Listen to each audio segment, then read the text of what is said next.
Hey, welcome back. So in my first video, we spoke about the meaning of life, and my meaning of life is to be happy and live life to the fullest. And part of achieving that is by creating the best version of you.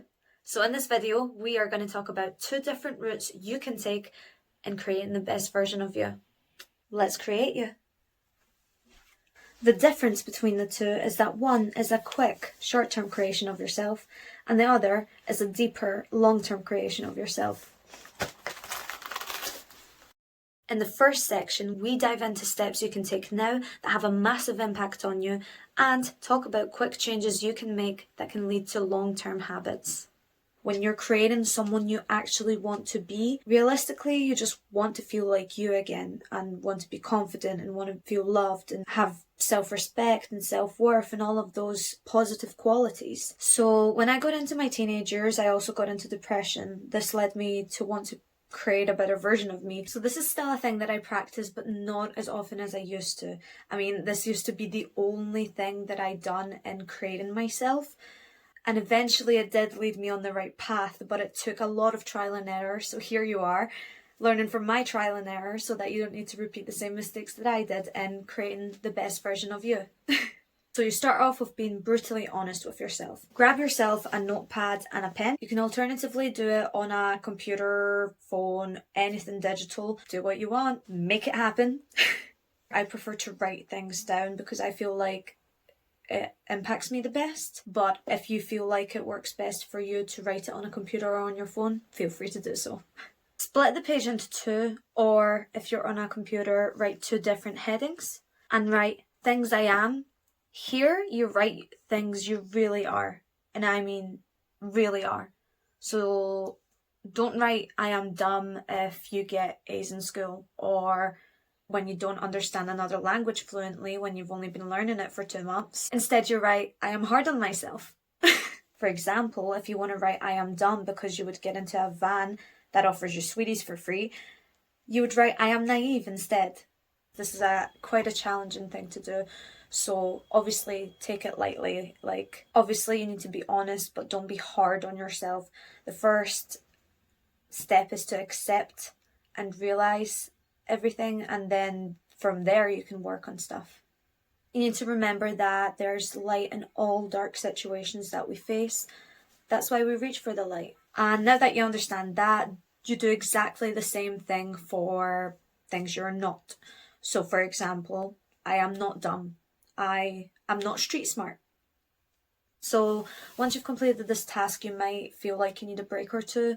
Feel free to take as long as you want. Put some music on that makes you feel superhuman or like a boss bee. Come back when you're ready and we'll move on to the next part, which is way easier, by the way. Now that you have a real image of what you're actually like, now we imagine the perfect you. See the perfect you and write down all the things as if you were already that person. So I am street smart, for example, if we use the previous one. Or I am smart if you're not getting A's in school, or whatever similar example there is. You would write I am smart and imagine yourself, visualize yourself of how you want to be, how it feels, of how you see yourself, of how it feels. I'll give you a couple of minutes to write that down. Feel free to pause this video, hit the thumbs up, and we'll continue in just a second. Now you do the exact same things for things you are not. So I am not dumb. I am not naive, going back to our previous examples. You get the gist of it. Obviously you can be more creative with it. You can write, I am the master of my own actions. I have great willpower. And you can also be specific. So if you want to continue that, you would write, I have great willpower towards sweeties. Now, third task is to take both sheets and compare them. The things you need to improve on most are the ones that are listed on the I am perfect box that also appear in the I am not realistic box. The things you want to secondly improve on are the things that do not appear in the second box. So if they appear in the I am perfect section and do not appear anywhere in your realistic sections, that's the things you want to improve on secondly. The things you want to improve on the least, but you should keep on practicing, are the things that appear in the I am sections in both the realistic box and the perfect box. And soon you will have improved on everything and there will be nothing left to improve on, because that's the way life goes, right? You will always find things to improve on throughout your whole entire life. So chill, be easy on yourself. You should also add in some nice ones like, I am kind to myself, I respect myself, I love myself truly. And those are the kind of things that you should work on the most, and they should be the priority things to improve on the most. Now, you've got all of these things you need to improve on. How do you manage?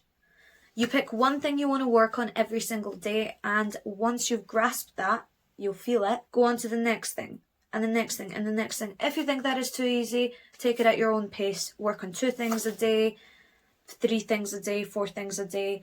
You can also visualize in the mornings potential scenarios of how you would react as your perfect you, so that you're ready for those scenarios in case they arise in your real life. Same with before bed. If you visualize how you want your next day to look like, or even better, go through your day and think of things you would do differently if you were this perfect you, that can help build a really good habit of knowing how to react to situations in the future that may be similar to the things that you've experienced today.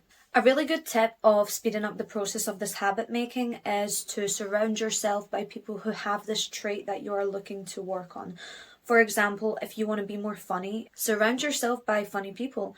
If you don't have any funny people in your life, you should look at changing your circle, because laughter is the best medicine. But if you currently aren't in that situation to be able to do so, look at comedy movies, look at stand-up shows. I'm sure everybody has a way of accessing that somehow. If you're watching this, there are plenty of YouTube videos that are stand-up comedy. I would recommend once a day spending at least 10 minutes a day looking at this person and hearing this person, or surrounding yourself by this person when they are in that state of mind, so that you can pick up traits subconsciously. And obviously if you're aware of them and focus on them, then that's going to be even quicker. Go to comedy clubs. And if you're on a tight budget, you would be surprised how many free comedy club shows are on. Just research, do your research on the specific thing you want to work on and who has this, and how you can surround yourself by somebody who has this trait. Obviously don't befriend somebody in order to become like them, but being in their presence without affecting them doesn't make you a bad person, you know? You pick up the traits step by step every single day over time. So be easy on yourself, be kind to yourself, and over time you will become the person you want to be, as long as you keep on working on this person every single day, even if it's just for 5 minutes a day. Thanks so much for watching. If you like this video, give a big thumbs up and subscribe for more. If this video helped you and you think it will help someone else, please do share it with them. Sharing is caring. If you have an opinion about this video, comment below. I'll answer.